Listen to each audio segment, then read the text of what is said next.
Hola. Bueno, vamos a seguir con creación de grupos. Les había prometido en el video anterior que vimos cómo crear grupos, que hay otra manera de crear grupos. ¿Y por qué existe esa manera?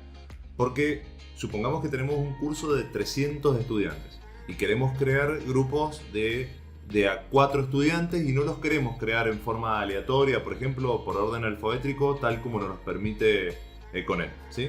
Queremos que los propios usuarios sean los que crean su grupo. Como pasa en la presencialidad, que generalmente pasa en una hoja y van anotando quiénes son de cada grupo, ¿sí? Pero ¿qué pasaría si esa hoja la tenemos que llevar a Econet? Tenemos que crear una determinada cantidad de grupos y después ir asignando usuario por usuario a cada uno de los grupos, ¿sí?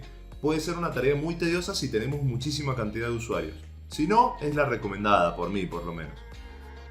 En el caso de que queramos evitar la hojita y que el alumno directamente se meta en algún grupo, es más, que él cree su grupo y después los demás alumnos se vayan integrando en él, existe una actividad que se llama autoselección de grupo, que no viene por defecto en Moodle, pero que nosotros le hemos agregado en Econet.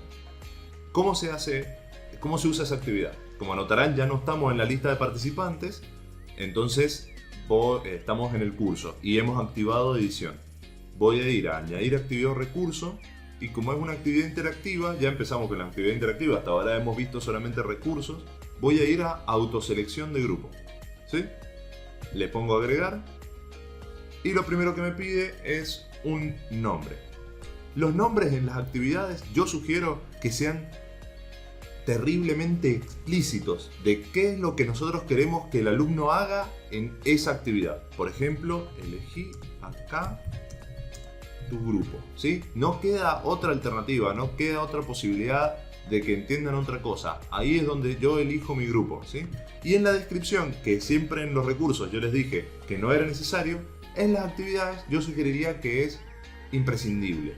Es lo que ustedes les explicarían al alumno si lo tuvieran enfrente en la presencialidad. ¿Qué quiero que hagan? ¿Por qué quiero que lo hagan? ¿Hasta cuánto tiempo tienen para hacerlo? ¿Sí? Por ejemplo, yo le pongo hola a todos en esta actividad. Deberán seleccionar sus grupos al que quieren pertenecer, piénsenlo bien, después no será posible, o sí, ya veremos, cambiarse de grupo. Tienen tiempo hasta el 3 de abril, por ejemplo, para registrarse en el grupo. No se duerman, ¿sí? Algo muy explícito, muy explicativo para que el alumno entienda qué es lo que nosotros queremos que hagan, hasta qué tiempo tienen para hacerlo, etc. Muy bien. Después, ¿qué opciones nos da? Permitir apuntarse desde y permitir apuntarse hasta, es decir, desde cuándo se pueden agregar a un grupo, pueden crear sus grupos, agregarse a un grupo y hasta qué momento pueden agregarse al grupo. Entonces, yo le pongo desde el 1 de abril, por ejemplo, hasta el 3 de abril. Habíamos dicho en la descripción hasta el 3 de abril, así que yo voy a respetar mi palabra y voy a dejar hasta el 3 de abril a las 23:59. ¿Sí? Para que creen sus grupos o se agreguen. Después me dice, seleccionar grupos desde el agrupamiento. Podría dejar todos los grupos. Yo he creado un agrupamiento, tal y como enseñé en el video anterior, que se llama agrupamiento para tutorial, ¿sí? ¿Qué pasaría si dejo todos los grupos o selecciono la comisión 1? Me aparecerían los grupos que creé en el video anterior, o sea, el equipo A y el equipo B, para que seleccionen uno de esos grupos. O sea, ¿qué me permite esta actividad? Tener los grupos previamente creados. Por ejemplo, yo podría con el crear grupos automáticamente crear 10 grupos y asignarlos a un agrupamiento, por ejemplo, no sé, comisión 2. Y después decir que solamente se pueden unir a grupos de esa comisión 2. Y listo, ya no queda otra. Solamente pueden seleccionar grupos de ese agrupamiento. En este caso yo creé un agrupamiento que está vacío, no tiene ningún grupo, que se llama agrupamiento para tutorial. Porque lo estoy usando para el tutorial, muy explícito. Número mínimo de miembros por grupo, ¿sí? Acá yo podría decir que un grupo necesita tener al menos 3 miembros, ¿sí? Si lo dejo vacío no importa, y es más, si pongo 3, el grupo de todas formas, o pongo 5, pongo 25, no importa, el número lo definen ustedes, el sistema de todas formas va a permitir un grupo de 2 o un grupo de 1, solamente que va a saltar una alerta y va a decir este grupo tiene menos participantes del mínimo que corresponde. Lo voy a dejar en 3 para que lo veamos nada más. Número máximo de miembros por grupo, o sea, ¿cuántos miembros se van a poder añadir al grupo? Pongámosle que 5. Número máximo de grupos el que el estudiante puede seleccionar. Generalmente uno, salvo que ustedes permitan que un estudiante esté en varios grupos. Luego, permisos. Permisos generales. El estudiante se puede unir a grupos. Generalmente sí. El estudiante puede dejar los grupos. Ojo, ¿sí? Si permitimos que el estudiante deje al grupo, entonces significa que puede cambiar de grupo. Por lo menos desde el 1 al 3 de abril. ¿Sí? Entonces yo voy a sacar la opción de que no permita que el participante deje el grupo, ¿sí? Solamente se puede unir, pero una vez que se una, listo, quedó en ese grupo, ¿sí? O se tiene que comunicar con los docentes y los docentes pueden gestionar estos grupos que va a crear el alumno de forma manual, como lo vimos en el video anterior, ¿sí? En participantes, grupos, ven los grupos creados por los estudiantes y después en la columna derecha pueden agregar o quitar miembros tranquilamente, sin ningún problema. Los estudiantes pueden crear grupos. En este caso, como el agrupamiento está vacío, sí, pueden crear grupos. Si ustedes quisieran crear un agrupamiento que tiene una determinada cantidad de grupos que ustedes crearon y quieren que los estudiantes se unan a esos grupos y que no creen ninguno, entonces tendrían que destildar esta opción. En mi caso, voy a dejar la opción esa tildada. Los estudiantes podrán poner un nombre a los grupos que creen. Generalmente sí. Los estudiantes pueden establecer y editar descripción del grupo, eso no hace falta, y los estudiantes pueden poner una clave para unirse a los grupos. Es decir, el que crea el grupo podría, si nosotros tildamos como docente esa opción, podría ponerle una clave al grupo. Eso puede ser muy útil para los estudiantes porque se pueden comunicar por el grupo de WhatsApp y pueden decirle, chicos, ya creé un grupo, se llama grupo 2 o grupo 20, ¿sí? Ya creé el grupo 20, únanse al grupo 20. Si les pide una clave, la clave es, sigamos con la misma clave de la automatriculación que hice de ejemplo, ¿sí? La clave es Messi, ¿sí? ¿Para qué les puede servir esta clave al alumno? Para que no se una gente que a lo mejor no quiere. O sea, si por ejemplo, no sé, dentro de la clase, ¿sí? Dentro del curso está su exnovia o su exnovio y no quiere que se una al grupo, si no tuviera clave, a lo mejor esa persona podría unirse al grupo y después podría generar conflicto. En cambio, cuando le ponen una clave, se pueden pasar la clave entre ellos y solamente unirse a aquellos que correspondan. ¿Sí? Podría ser.